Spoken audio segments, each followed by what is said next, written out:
弟兄姐妹平安。好，感谢主。长那么大，第一次有人叫我教授。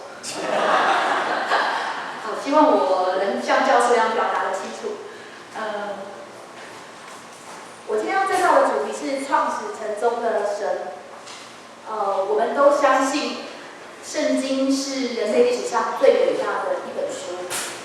圣经不是只是记载很有智慧的虚无缥缈、高远大智的智慧，它是一本可以去考察它的地理，可以去考察它的时间准确性的一本书。圣经的时间是横跨从这个宇宙万物创造的开始，到最后这世界的末了，新天新地的来到，它是神所启示给人的一本书。神借着圣经记载他跟人交往的历史，是给人恩典，是给人可以有机会来认识神，并且在这个历史脉络当中，他逐步的向我们显明他伟大宏大的一个计划，在整个人类当中。有人有做一个比喻他说如果圣经是一本信仰的说明书的话，他把新约解释成就好像是说明书的文字内容，那旧约就好比是这个说明书文字内容的插图。所以光读新约是不够的，可能看这些文字我们总觉得很抽象。如果辅助旧约这些图片的话，会对我们更加的实际。所以我们今天就先从这个插图旧约的亚伯拉罕，我们来看这本信仰的说明书。愿我们从亚伯拉罕的生命当中，我们更多的来认识神，更明白他的心意，也让亚伯拉罕他跟随主这信心的榜样，也成为我们的讲宗。我们在开始之前，先一起做个祷告。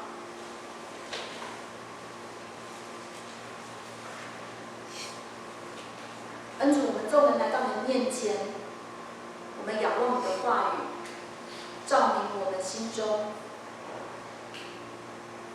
主，那些隐藏的，主那些黑暗的，那些需要你福音安慰的地方，都求主你来光照。主啊，开启我们认识你话语的智慧。主啊，看见你话语的丰富奇妙。主啊，孩子把今日的正道仰望在你的手中，求圣灵亲自带领，说着听着，同被你的灵所感，更深的认识你自己，更深的跟随你。主，我们恭敬的把今日的讲台从头到末了都仰望在你的手中，求你自己施恩带领我们。我们将祷告仰望是奉靠主耶稣基督名祈求，阿们。我们今天正道的经文是在旧约的创世纪12章1到9节。我想请弟兄姐妹也是翻开圣经，如果有自己的圣经更好，我们打开自己的圣经，也有图片也可以看。我们请弟兄读单数节，姐妹读双数节，最后第9节我们请一起来读。翻开后，我们就先请弟兄先读第1节，请。耶和华对亚伯来说：“你要离开本地、本族、父家，往我所要指示你的地去。我必叫你成为大国，我必赐福给你，叫你的名为大，你也要叫别人得福。为你祝福的，我必赐福于他；那咒诅你的，我必咒诅他。地上的万族都要因你得福。”亚伯兰就照着耶和华的吩咐去了。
在之前的正道有提过说，自从罪入了这个世界，人类的败坏就一直的发生。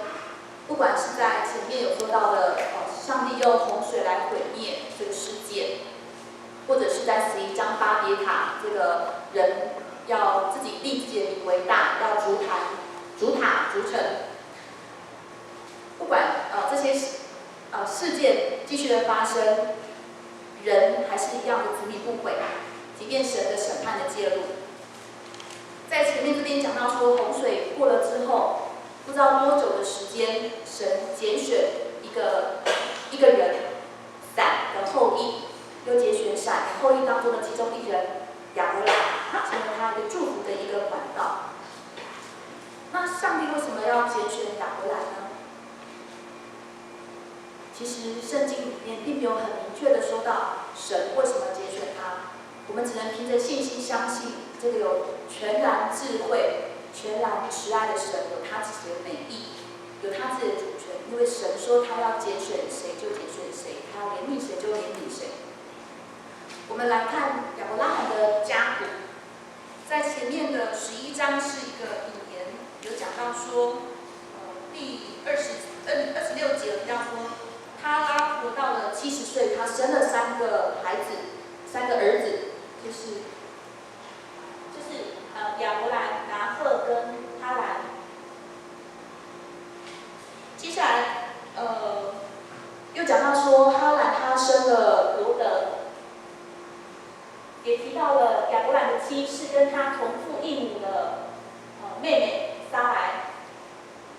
拿赫的妻子是哈兰的女儿密迦，也提到了说，哈兰他比他的父亲哈拉先死，哈兰是死在他的本地加勒底的乌尔。这边30节前面也提到说，撒来他不能生育。在这12章的前面，11章有提到了这些的背景哦。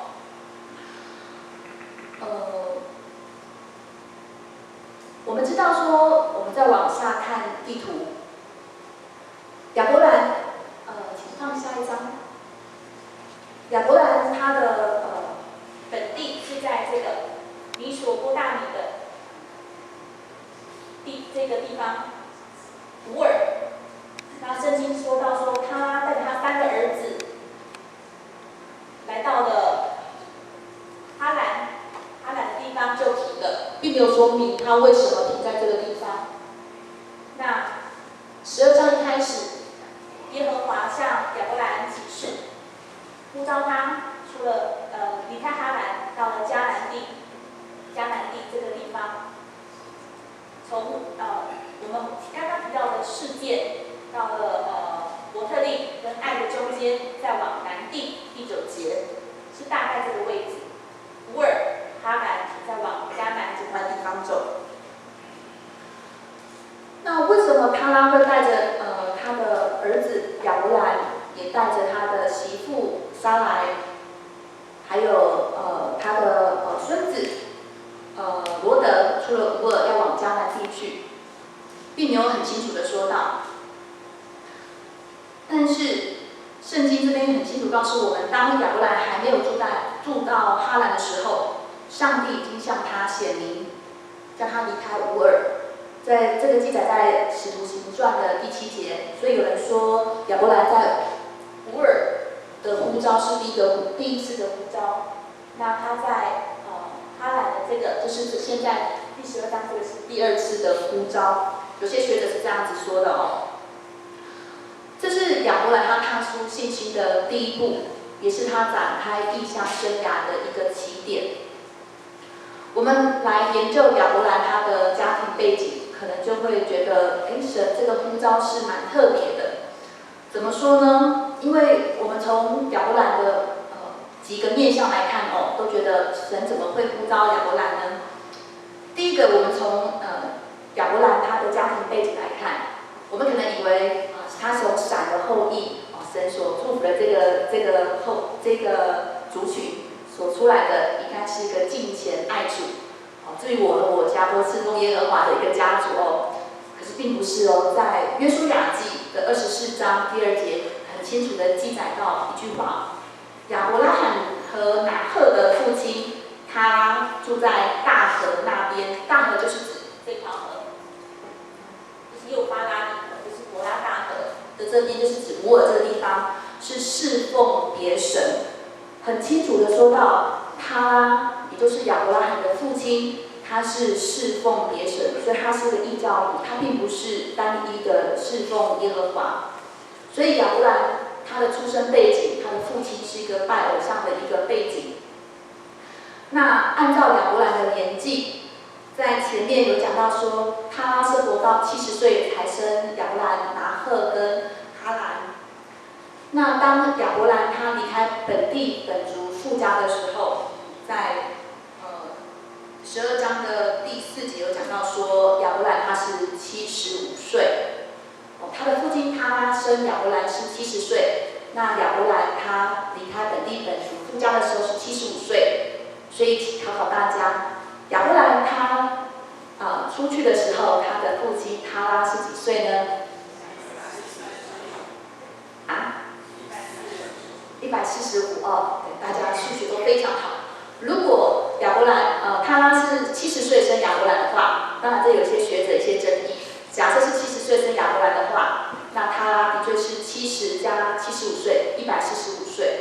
所以亚伯兰他有一个高龄的父亲，他本身也是一个高龄的一个长辈哦。那另外除了他本身的年纪跟他父亲的年纪之外我们在刚刚的背景11章也说到说，他的太太撒来是不能生育的，所以无论是亚伯兰他的家庭的信仰背景，他自己本身的年纪，跟他上面的父亲的年纪，跟他妻子的年纪，神在创世纪12章这边就祝福亚伯兰他成为一个大国，这似乎是不太可能的。但是最让我们觉得很奇怪的是是亚伯兰他在这么多不利的条件之下，在人看起来是不可能的，他竟然接受神的这样子一个命令跟应许他就照着神的吩咐去了。虽然在我们读的这9节当中，完全没有记载到说亚伯兰他的回应，都只有记载到说神的话语，跟也讲到说第7节耶和华向亚伯兰显示。但是我们从亚伯兰他的行动，我们可以看出来他是相信神的应许，他是照着神的吩咐往前行。而且在希伯来书后面，新约希伯来书还说到，我们在这边可能觉得很清楚是他知道亚伯兰就是离开了本地本族父家，他到了迦南地。可是其实在希伯来书更加的强调说，其实当亚伯兰他领受耶和华呼召的时候，他还不知道往哪边去，可能神只给他一个方向，或者告诉他你要去。就像第1节，他的主旨是去，不管是离开你的本地本族父家，都是要往前去。但是要去哪边，怎么去，经过什么地方，其实都不清楚的。所以在第1节后面，往我所要指示你的地方去，这个去其实是一个非常模糊的一个方向。我们在希伯来书这边讲到说，亚伯拉罕因着信蒙召的时候，就遵命出去，往将来要得为业的地方去。出去的时候还不知往哪里去。我们在这边看不到亚伯拉罕他安全感可以建立在什么方向，因为从他自己刚刚谈到他的背景，其实是非常不利的。他也没有什么特别，好像需要让神一定要拣选他的一个特质可是很奇妙，神就拣选他，亚伯兰他也回应神的呼召。亚伯兰他因着信，他甘心乐意的顺从上帝的吩咐跟指引，到上帝所要指引他的地方去。他把上帝带他去的地方看作是最蒙福、最有意义也最安全的地方。虽然不知道往哪里去，虽然不知道前方会如何，但是他相信那个给他应许的神。也许我们在我们信主的那一刻，我们也是这样子。我们可能对耶稣，我们可能对上帝，我们可能对圣灵这一些所谓的术语好了，我们可能并不是很清楚。但是神的恩典临到我们的时候，我们他把信心放在我们身上的时候，就好像是亚伯兰他现在领受神的呼召一样，他是凭着信往前走，走这条信仰的道路。所以我们也继续来往下看，亚伯兰他回应神的呼召，这个信仰的道路也成为我们的一个信仰道路的一个借鉴。这边创世纪的12章1到3节，这边讲到了呼召与应许。第一节很明显的是神的一个要亚伯拉罕他所顺从的一个命令哦。他说：“你要离开本地本族父家，往我所要指示你的地去。”这是一个命令。接下来一个应许，在第2节，神就应许亚伯拉罕，叫他必让他成为一个大国，也必定来赐福给他，也叫亚伯兰他的名为大。接下来，你也要叫别人得福。有的学者说，叫别人得福是一个命令，就是既然你领受这个祝福，所以你有这样子的权利，有这样的义务，你要去成为别人的祝福。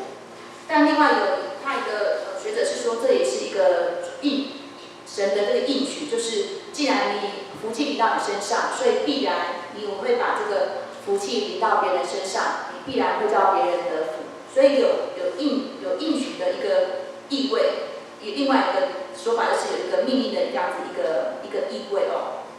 那在第3节，为你祝福的，我必赐福他；那咒诅你的，我必咒诅他。这里好像耶和华神把自己跟亚伯兰他的关系好像连在一起。凡是为亚伯兰祝福的，神也连带的要赐福给他；凡是咒诅亚伯兰的，神也要咒诅他。可以看得到耶和华神把自己跟亚伯兰好像就那关系更加的紧密连在一起。后面也讲到说，地上的万族都要因你得福。好不好？我们一起来念这个很有名的一个祝福应许跟祝福。我们一起来读刚刚提到的12章1到3节，我们一起来读好，请。耶和华对亚伯兰说：“你要离开本地本族父家，往我所要指示你的地去。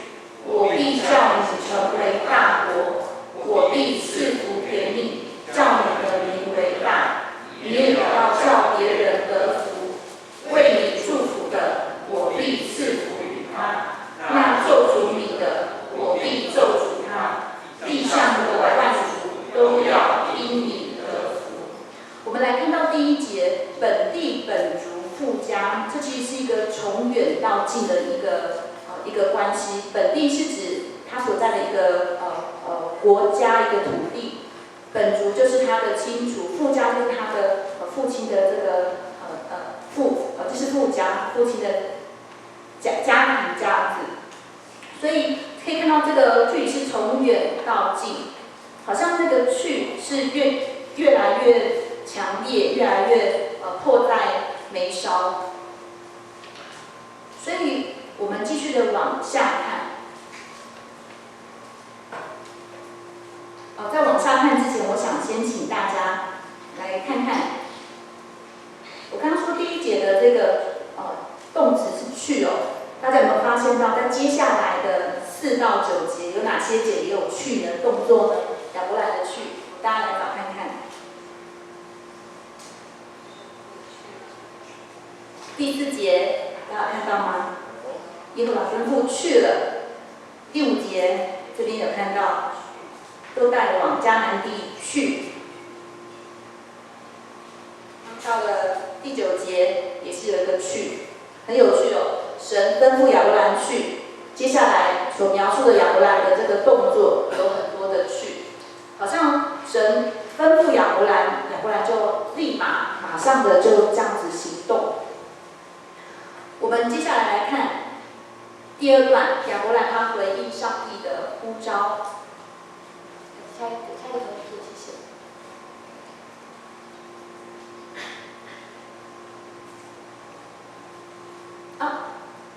大概，对，好，谢谢。第二段亚伯兰回应耶和华的呼召，我们往下看第4节。我们一起来读第4跟第5节，好，大家一起请。亚伯兰就照着耶和华的吩咐去了，罗得也和他同去。亚伯兰出哈兰的时候，年75岁。亚伯兰将他妻子撒来和侄儿罗得，连他们在哈兰所积蓄的财物、所得的人口，都带往迦南地去。他们就到了迦南地。我们这边看到说，亚伯兰就照着耶和华的吩咐去了，不止他自己去，他的侄儿罗得跟他的妻子也都去了。到了去到从哈兰往迦南地去。我们这边也许现在我们离开我们的国家移民是很不会太，虽然是难，可是不会太难。可是我们想想看，亚伯兰他那个年代其实是很不容易的，他离开他所熟悉的地方。而且他原本所在的乌尔是一个2河流域的地区，是非常的文明跟开发的地方，他却要到一个比较不这么的，在环境上不这么的方便，物产上不这么丰饶的地方，更何况他离开他所熟悉的亲族是非常非常不容易的。但是这边说到说亚伯兰他顺服了，他就带着他的侄儿，带着他的妻子往前走。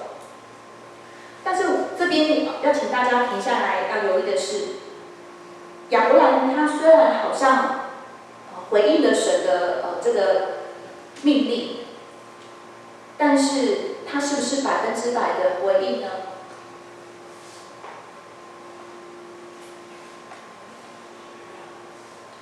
我这样问应该就是没有。大家还记得他是耶和华很清楚的说，要亚伯兰他离开本地本族父家。那这父家不只是地理上的父亲的父亲家里的所在，也包括他所含的亲族。所以罗得也是他父家的一个成员。亚伯兰带着罗得他离开了，其实是不完全的符合神的心意。也许只是小小的一个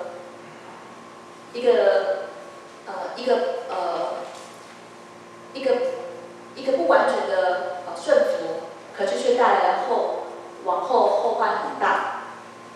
也许亚伯兰会带罗得，可能是他觉得，既然我年纪老迈，既然我的妻子也断了生育，那也许神说要赐福我成为大国，也许就是透过我跟兄弟里的孩子罗得，也许就是亚伯兰他自己私下打的如意算盘，他就觉得应该是这样子的，我就带着罗得走了。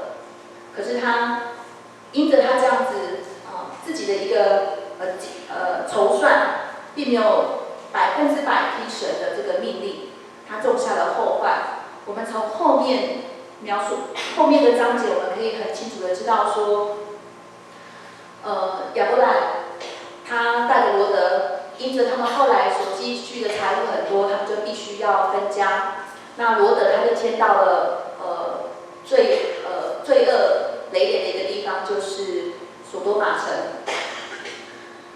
所以导致后来亚伯兰他必须要2次来拯救罗得离开这个罪恶满盈的一个地方。那罗得他离开了所多玛，后来也发生有件事情，就是他的妻子成为一个盐柱。那罗得他2个女儿为了延续这个家族的血脉，所以他们就2个女儿就串通好，把父亲灌醉，轮流的跟父亲发生了不可告人的关系。大女儿她生出一个儿子叫做摩亚，就是后来的摩亚人。小女儿跟父亲罗德也生了一个儿子叫做便雅悯，就是后来的亚门人。所以摩亚人跟亚伯人，他们从一开始他们就是亚伯兰后裔以色列人与他们作对的，带给以色列人很大的一个麻烦。所以亚伯兰他一点点的自作聪明，就偏离了神原本要赐福那更美好的一个祝福，他没有完全的顺服神。所以我们接下来继续来往下看，我们继续来读第6节，请。亚伯兰经过那地，到了示剑的地方，摩利橡树那里。那时迦南人住在那地。我们知道说，我们回到刚刚的地图，下一章。刚刚说到说他离开了哈兰，往迦南去。第一个点就是到了示剑的一个地方，这个字太小了，大家看不到示剑的一个地方。这边有讲到说示剑跟摩利橡树这边，摩利橡树这边有一个意思叫做，有个原文有个意思叫做教导，可能是在那个地方有一些教导甲虫敬拜的一个地方跟一个活动。所以这边讲到说迦南人他在像摩利橡树这边有他们的庙宇，有甲神的敬拜，那摩利可能是他们敬拜的一个中心的一个地方。第7节我们继续的往下读，请。耶和华向亚伯兰显现说：“我要把这地赐给你的后裔。”亚伯兰就在那里为他显现的耶和华筑了一座坛。这边讲到说，耶和华再次的向亚伯兰显示可能是在这个拜偶像的一个地方，上帝在重申他对亚伯兰的一个应许。他说：“我要把这地赐给你的后裔。”我们这里要注意到，神不是说要把这个地方赐给亚伯兰本身，是要赐给亚伯兰他的后裔。因为我们知道，这亚伯兰他其实在一生当中，他其实没有得到他自己的土地，仅有的记载就是他来了一个洞穴，就是来埋葬他的妻子的一个洞穴。他后来他也埋葬在那个地方。除此之外，他并没有得到任何一块土地。所以这边神说：“我要把这地赐给你的后裔。”我们继续的来往下读。在第8节跟第9节，请。从那里，他又迁到伯特利东边的山，支搭帐篷，西边是伯特利，东边是爱。他在那里为耶和华筑了一座坛，求告耶和华的名。读到第8节就好了。刚刚到了迦南地，第一个地方是示剑跟摩利橡树。到了迦南的一个中间的地方，叫做伯特利跟爱的一个地方。这里讲到说，亚伯兰他支扎帐篷，也在那边为耶和华筑了一座坛。在第8节后面讲到说，他在那里为耶和华筑了一座坛，求告耶和华的名。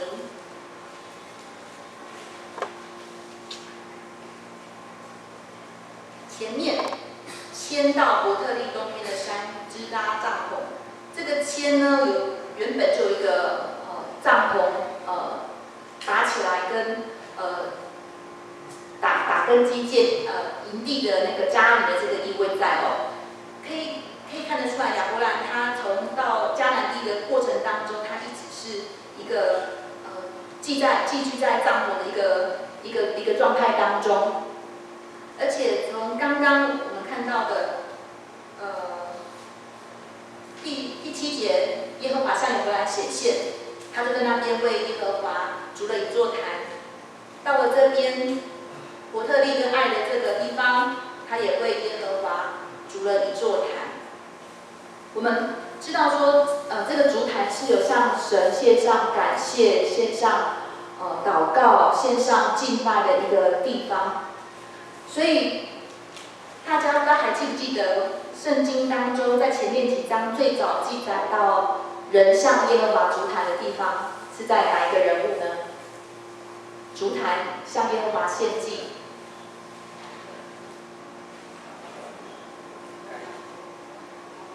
挪亚是在洪水过后，神立下了盟约，挪亚就烛坛献祭感谢神。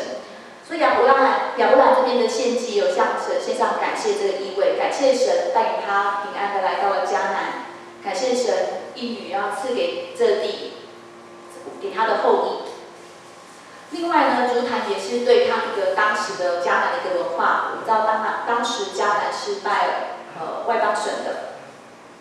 所以亚伯兰烛坛也是在那个地方做个见证，见证他是个敬拜真神的一个人哦。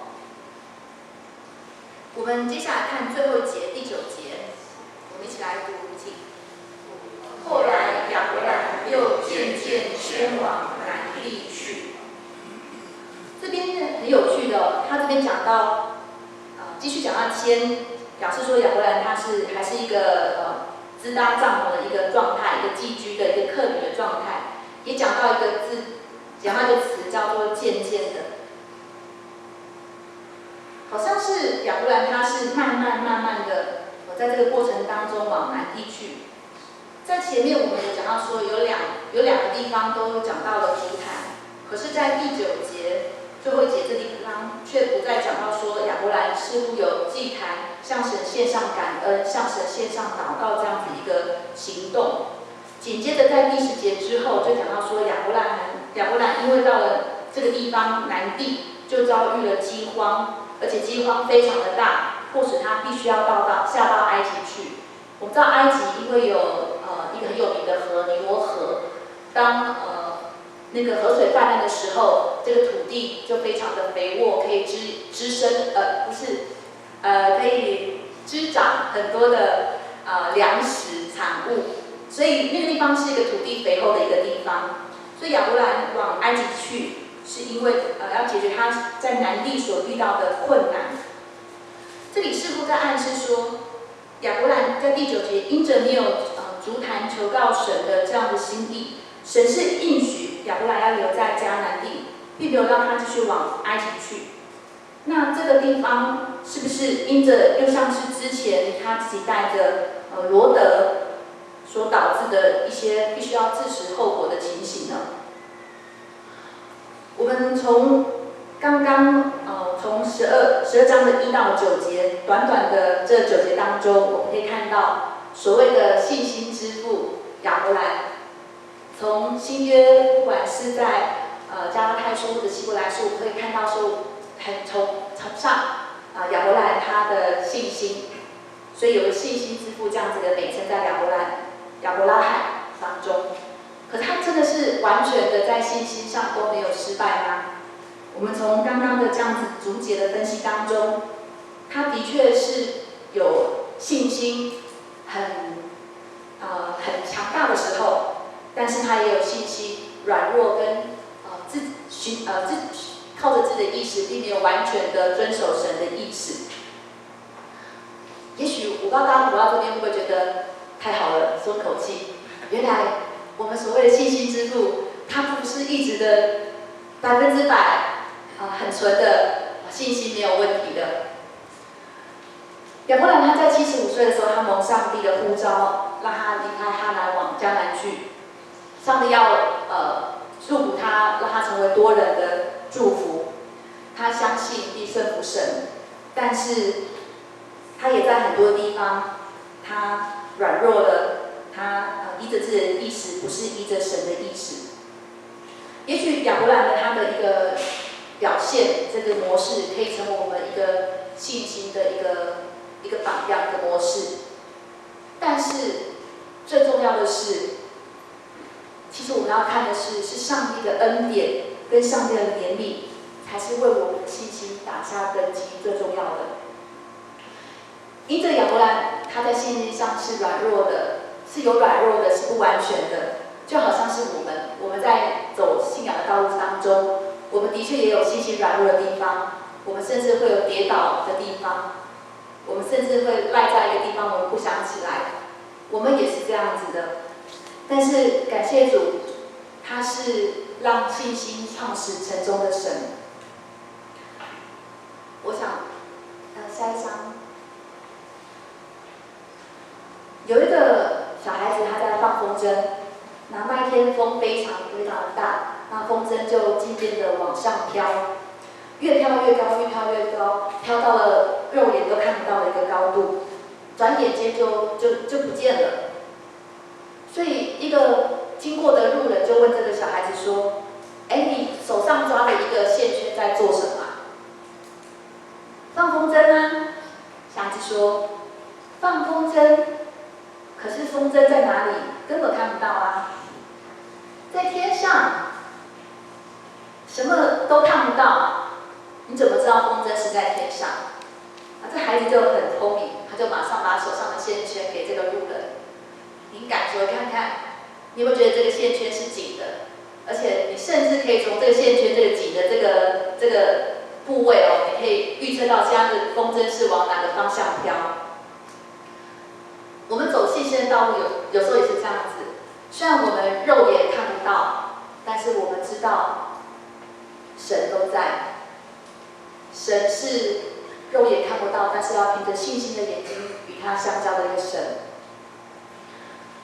在彼得前书1章8节，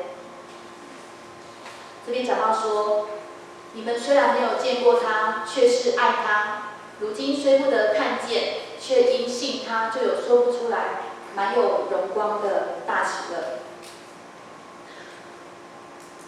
神，他是掌管历史的神，历史不是很多很无谓、没有意义的这些事件所组织拼凑起来的。在历史的洪流当中，神都掌权，神都一直都在。神在万古之先，在这世界创造之先，他就已经知道这世界的终了。他一直在这个过程当中，如今仍在工作，并且将来新天新地是一定会发生的。亚伯拉罕的后裔是耶稣基督在整个历史当中一个拯救的一个很重要的一个人物。圣经在后面也讲到说，我们因信，我们就成为亚伯拉罕属灵的一个后裔。所以亚伯拉罕所承受从耶和华来的福，也在我们这个亚伯拉罕属灵的后裔身上，也一样的会成就。我们知道，神应许亚伯拉罕，让他的名为大，让他的成为大国，成为多人的祝福。这个应许的确还在进行当中。在启示录最后面讲到说，从各国各方各族的人都要来敬拜神，神继续在工作。另外，神他也是立约的神，神是主动向我们立约的神。在前面的大纲我说到1到3节，是耶和华呼召亚伯兰；4到9节是亚伯兰回应耶和华的呼召。但我们是不是也可以看成是？前面是神他主动的恩典领导，那4到9节人只是被动的来领取神的恩典。因信称义的福音就是这样子，并不是因为我们非常非常的信，我们才可以领受到这恩典，而是连这个信本身都是神赐给我们的。所以，即便我们在属灵的路上走天路上，我们会有信心软弱的时候，但是感谢主。他是让信心创始成终的主，他把他的这个信心放在我们当中，让我们继续在走成圣的过程当中，神会继续把这个信心加添在我们身上。我们一起来读希伯来书的12章1到2节，请。我们既有这许多的见证人，如同云彩围着我们，就当放下各样的重担。过去容易缠累我们的罪，存心忍耐，跟那摆在我们前头的路程，仰望为我们信心创始成终的耶稣。他因那站在前面的喜乐，就轻看羞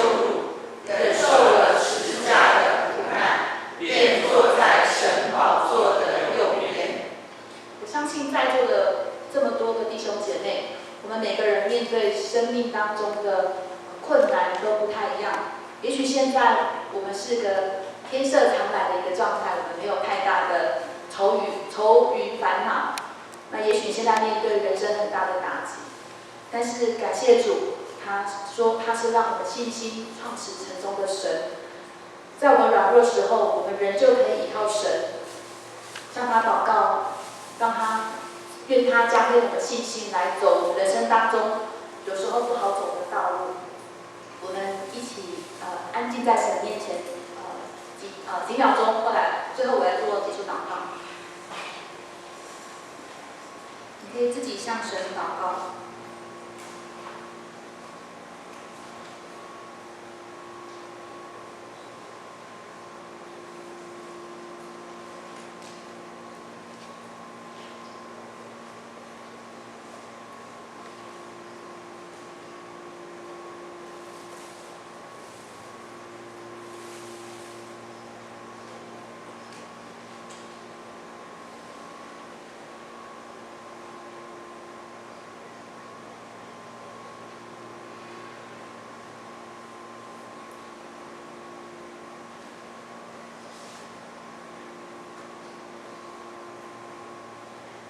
天父上帝，我们身在全然败坏当中，主，我们连选择你成为你儿女的自由都没有。主，若不是你这恩召临到我们怎么会知道你是创造宇宙万物的神？我们怎么可能尊你为神，尊你为父？主啊，谢谢你，你把那得救的信心放在我们当中。主，不仅如此，你也把走属天成圣道路的信心也继续加添在我们身上。主啊，即便我们在每日的生活，我们有信心高、信心低的时候，主啊，可是我们都可以向你仰望你的恩典临在我们身上，持守我们在走信仰的道路当中，主不灰心，继续依靠你自己丰盛的赐福。主啊，我们知道我们的家不在这世上，主，我们的家在永恒的天家。我们都知道，我们离开这个世界。主，我们就是与你永远的面对面。主啊，谢谢你赐下信心，赐下恩典，在我们在世的日子，也赐下那属天的盼望，在未来离开这世上的时候，能与你面对面。主啊，谢谢你，谢谢你赐下这么大的恩典在我们身上。主，愿你继续来保守我们的信心，让我们信心因着你更加的丰富。主啊，也愿我们的生命成为众人的祝福，愿我们的生命能见证你自己的荣耀。主，我们谢谢你，听我们众人的祷告，是奉靠耶稣基督名祈求。阿门。